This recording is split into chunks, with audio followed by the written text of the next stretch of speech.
Okay,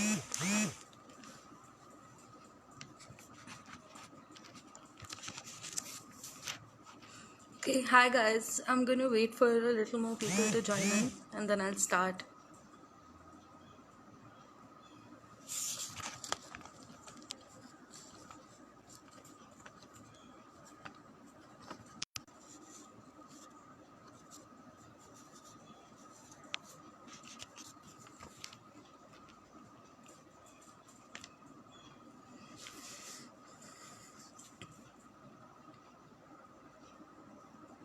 Okay, I think I will start.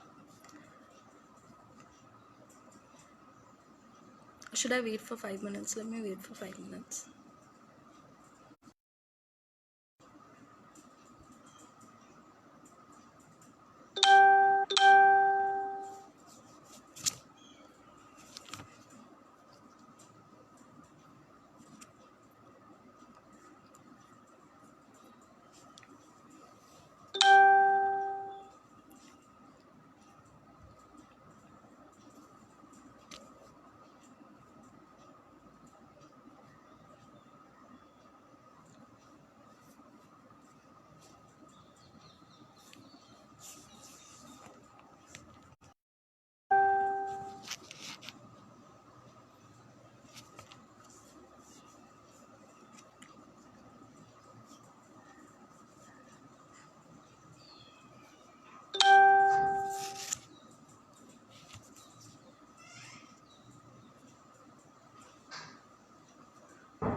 Thank you.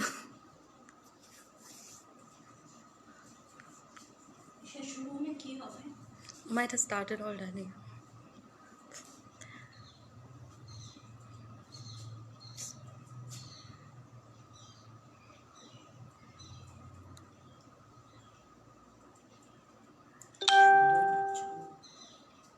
Film में line भेजा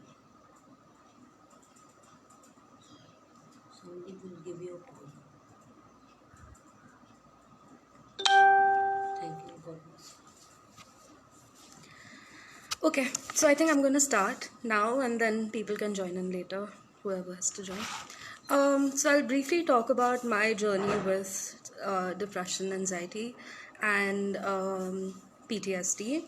And then I will talk about the perilous effect of the pandemic on mental health, and also the ways that we can cope with it. So, I finished my MA in development studies in 2017, around 2 years ago, a little over 2 years ago, and I sort of came back to India. And my stepdad fell very sick. He was going through dialysis, and he was sort of going through dialysis thrice a week, and then it was very stressful at home. And a couple of months sort of down the lane, was I was sort of in a very weird space because I knew that he was not doing so well and he needed kidney transplants, and he needed a kidney transplant, and he sort of yeah, he was not, and we were on a waiting list and all of that, and it was just very messy. And a few months, I think a couple of months further down, he went into septic shock, and after that he passed away. And that sort of took a toll on my mental health as I was sort of settling down in Delhi. I was dealing with the death of my father and all of that, and it was just very stressful for me. After that, what happened was I met with a severe accident, like a life-threatening accident. I fractured my nose in multiple places. I had two hematomas, one on my left knee, one on my left calf, and then my right elbow was injured. It was awful, and I was sort of once again in a very weird space, and I wasn't sure what was happening, but I knew that something was not right. So that's when my mom and I decided to sort of see a psychiatrist. And after a couple of tests, he sort of prescribed me like 10 to 12 tablets right away. And he said, you have to take these. And all of them were like antidepressants and anti-anxiety medicines. And one was a very heavy sort of sleeping pill. So I was drowsy all day. I was upset. I was in a bit of a slump there too. And once I sort of and then he recommended that I start therapy ASAP. So I started therapy with a psychologist in Delhi, and she sort of made me go through some tests and all of that, and then I was diagnosed with generalized post-traumatic stress disorder and depression. And then sort of things started to make sense, why I was behaving the way I was, why I was in the space that I was. And that journey was just it was, the past 2 years have been very, very difficult. But and honestly, like, if I'm absolutely honest, I did lose hope in my recovery for a long period of time. Sorry. And then I met named Keshav. He sort of is my therapist, and now he took me in, and I was there for a couple of months, and he sort of, he helped me quite a lot. And then, and I've been doing a lot better since. I've come down from 10 to 12 tablets a day to literally just 2. So it's been a difficult journey, but it has been worthwhile. So does anyone have any questions at this point of time? You can just drop it in the comment section, and I'll respond. So now I'm just going to talk about the effect of the pandemic on mental health and of any individual, not just someone suffering with a mental illness, or anybody with a particular mental illness. As we know, many major economies have imposed a lockdown and social distancing norms. There are mental health issues that are sort of lying awake beneath the surface, and we've been trained and indoctrinated to be productive all our lives. Our self-worth and self-esteem sort of is based upon how productive and how productive we are, and how much work we do. So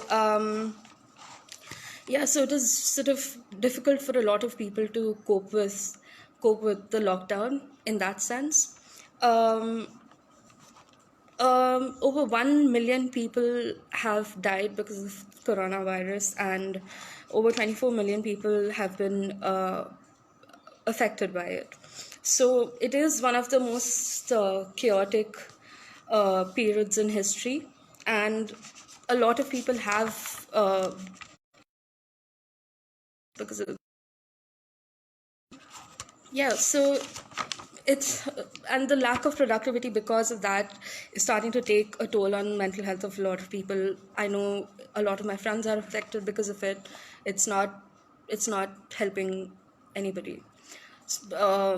I was having a discussion with someone just a couple of days ago, and I was talking about how the mortality rate and suffering is very conspicuous because of the pandemic, and nobody can be oblivious to the surroundings entirely or the status quo. And we are not superhumans. We are humans, and it is sort of difficult for us to deal with the situation. So another thing that I would like to add here is that we can only learn and grow from here. Like, when you hit rock bottom, the only way to go is up. So so I did a bit of research on a couple of studies that have been sort of going around the internet. There's one by Professor Balmore, who is the head of the Department of Psychiatry in Cambridge University, and he talked about how the pandemic is going to have a major impact on mental health of a lot of people, not just now but into the future as well. So we need to sort of start thinking about the major psychological risks of anxiety, and there are major psychological risks that are sort of going to further make anxiety and depression and self-harm worse.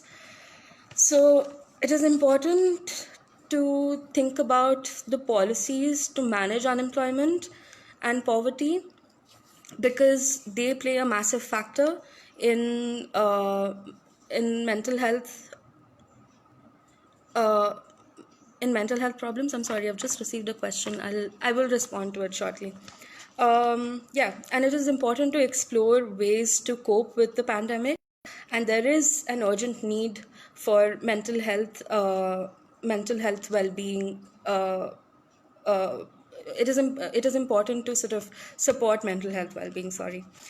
There's another study that I looked at. It was by Professor Rory O'Connor, and he is from University of Glasgow, and he's a psychiatrist as well. He sort of said that it is too early to talk about the impact that the pandemic is going to have on the mental health of people, but he did say that there are lessons that can be learned from the past. So he cited the instance of SARS outbreak, which was in 2003, and he talked about how that increased the level of anxiety, depression, and suicide rates. And he cited the instance of Hong Kong, where there was an increase by 30% in the suicide of the aged. Um, so yeah, he also conducted a study of 3,000 people, and the general theme that came out of the study was that a lot of people were worried about how the self isolation is going to affect their mental well-being, and how sort of they're going to get access to mental health services. Now, specifically talking about India, there were a couple of cases that I went through. I'll just cite two because of lack of time. But there's a 29-year-old girl who's from Worli, Mumbai, and she committed suicide in Ayer Hospital on April 14th after being tested positive for COVID-19. And there was also a 52-year-old man from Uttar Pradesh who committed suicide on April 11th after he failed to receive labor contracts for harvesting wheat. So these numbers, they don't figure in the COVID-19's mortality rate, but they really should. There's been an increase in anxiety, panic, acute despair because of loss of livelihood, and the depression in people, like depression, anxiety, they thrive on social isolation, changes of plans. So we do know that. So I don't understand why we're not discussing it more than it is being discussed already. A lot of people, they are not getting access to face therapy. They are not getting to see their friends. They don't have the same access to mental health services, and after the pandemic ends, there will be a surge in demand for mental health services, and I am forced to sort of worry or wonder how an overstretched and underfunded system will cope with that. So yeah, I don't have much in way of professional support. I've just had sort of one video call with my psychiatrist thus far, and that in itself has been, yeah, helpful, but not enough. But I am equipped with skills to keep myself sane and safe during this period of time, and it is sort of something that I've gauged and learned over a period of 2 years. So, firstly, I'll talk about maintaining a routine.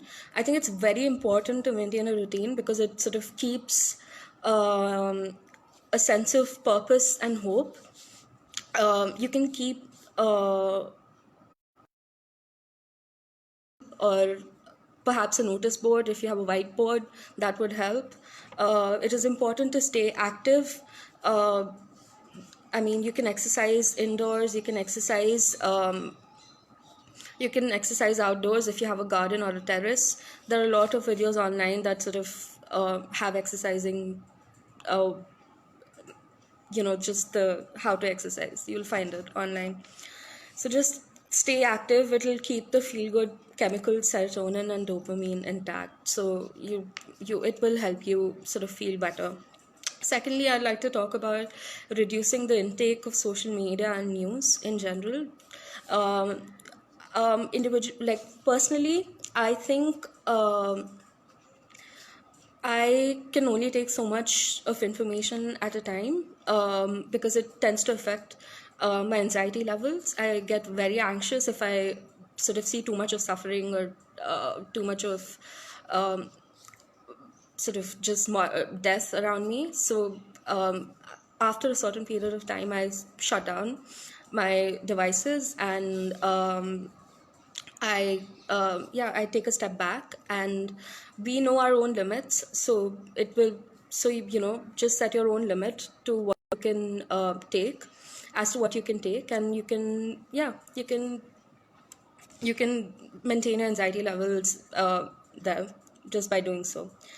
Another thing that you can do is keep a good network of family and friends. Um, you can talk to people over WhatsApp video calls, over Zoom. If you don't live with your family, you can speak to them as well over the phone. But make sure you're in touch with people and reach out to people when it is necessary and when you feel like it, because it is very important to make sure that you're still sort of in touch with the world. You can also play games, board games. If you live as a family, you can play board games. You can do arts and craft.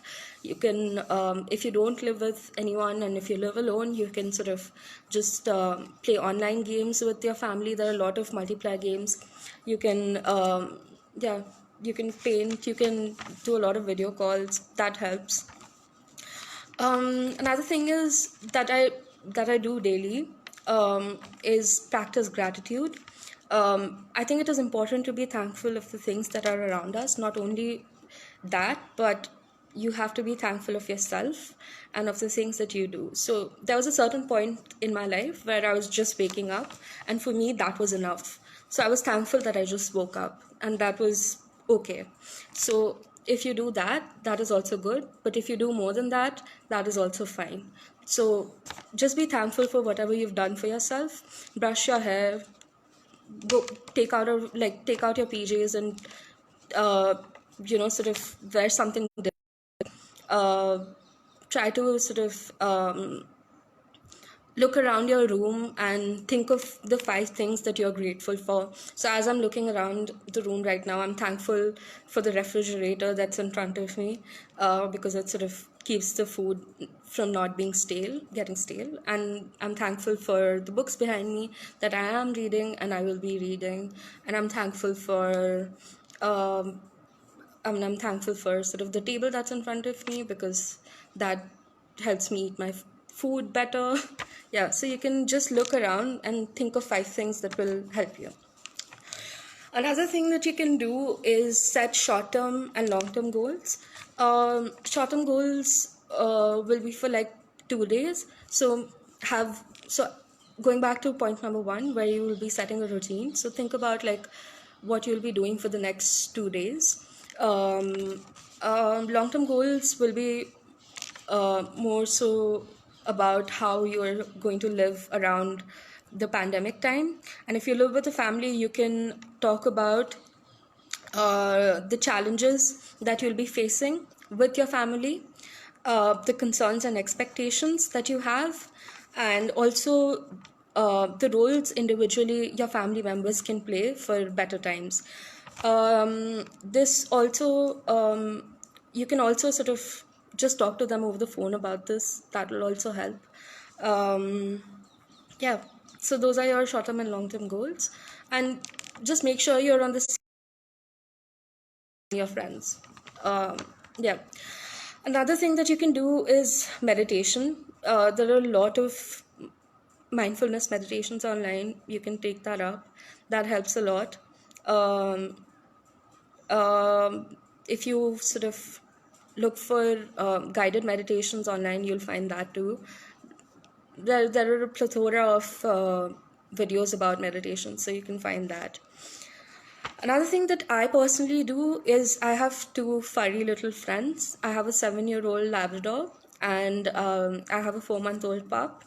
So I spend a lot of time with my dogs.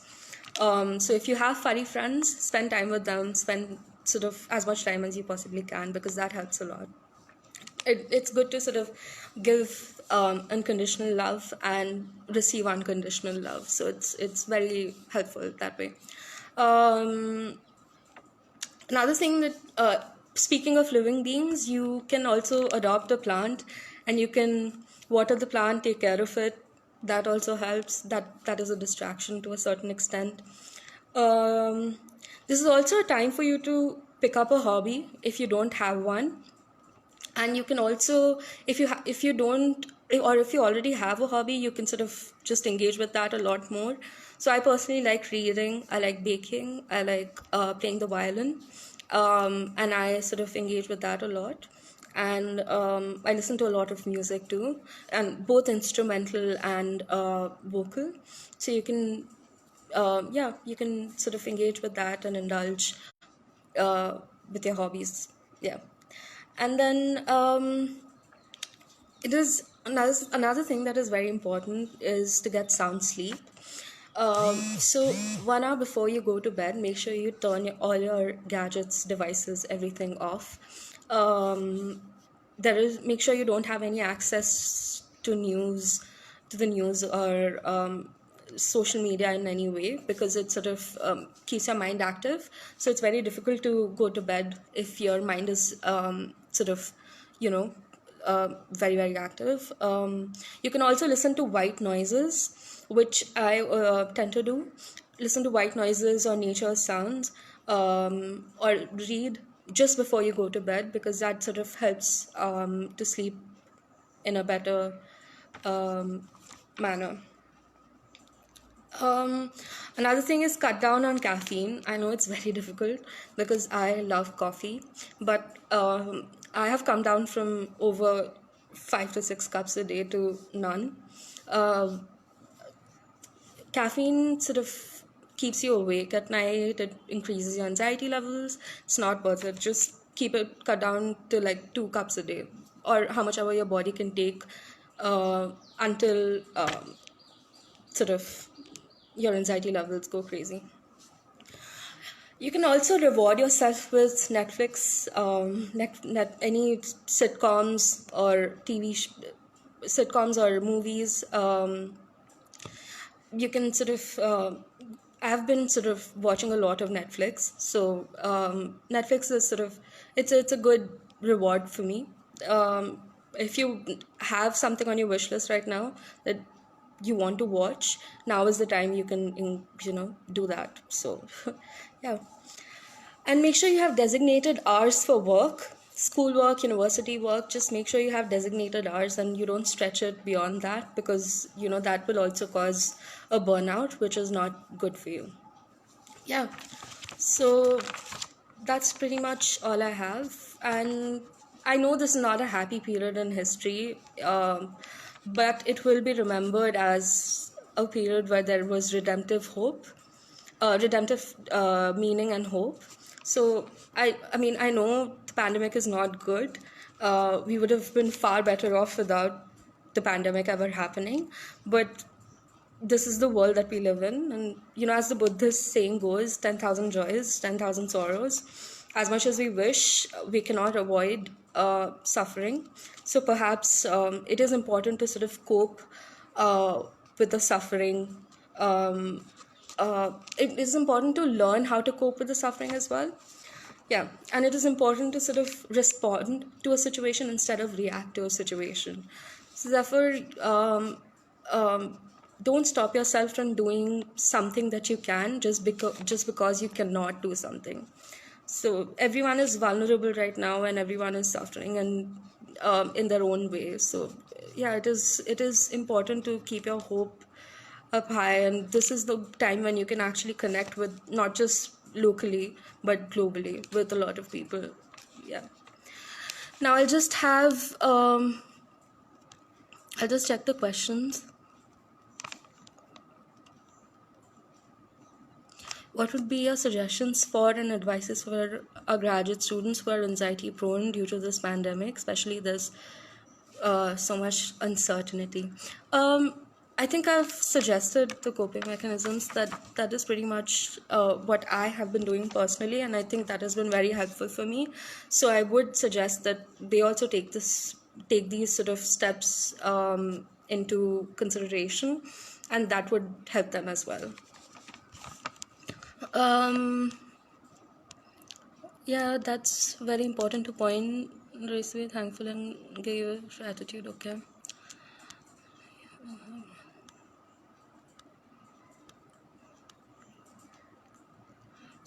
What should I turn the camera down? Okay. Yeah, that is pretty much all I have. Does anyone have any questions? You can just leave them on the comment section below, and also note that I'm there for you guys. So if you want to reach out, you can reach out over Facebook. I may not always be responsive because I'm going through my own things, but I will respond eventually. I will not respond immediately, maybe, but I will respond eventually. So you can get in touch with me if you feel like talking, or like if you need if you need an avenue to vent. I'm always there. Yeah, you can reach out on Facebook at any point of time. I think, yeah, that's pretty much it. Does anyone have any questions?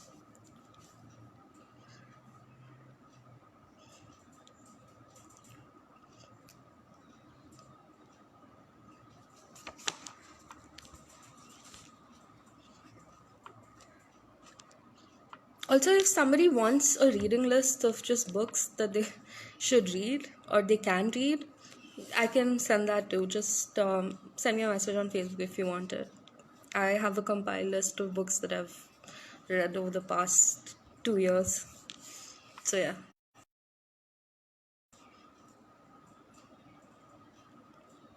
Yeah, I think that's it. Okay, so there's another person who's coming on live after this. So you can, the details will be on my Facebook page. So you can just go and watch them on live as well. Watch them on live. And yeah, that's all. Thank you very much for coming, and thank you for listening to me, and thank you for all the comments. I read all of them. And yeah, I look forward to hearing from you guys. Any suggestion for loved ones? I, I'm not sure. You need to specify. What do you mean by that?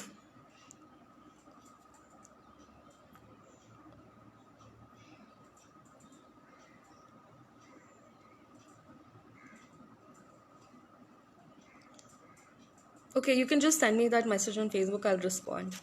Okay. Thank you. Thanks a lot for coming. And yeah, what advice would you give a parent to help their child to cope? I think cope with the lockdown. I think I'm presuming that's what you mean. To cope with the lockdown, I think with a parent to help their child to cope. You can talk about the mechanisms that I talked about. You can just sort of tell them to have a routine, sleep well, take care of themselves, and sort of and you can have a sort of one-to-one discussion about what their challenges are going to be, and how sort of what your concerns and expectations are what your concerns and expectations are, and what their concerns and expectations are, and how both of you can sort of play roles in, and as a parent and a child, to make this period a lot sort of better. Yeah. And also, if you have pets, make sure they take care of the pets and they play with them. Furry friends are always helpful. Meditate, Yeah, the same things that I said, pretty much.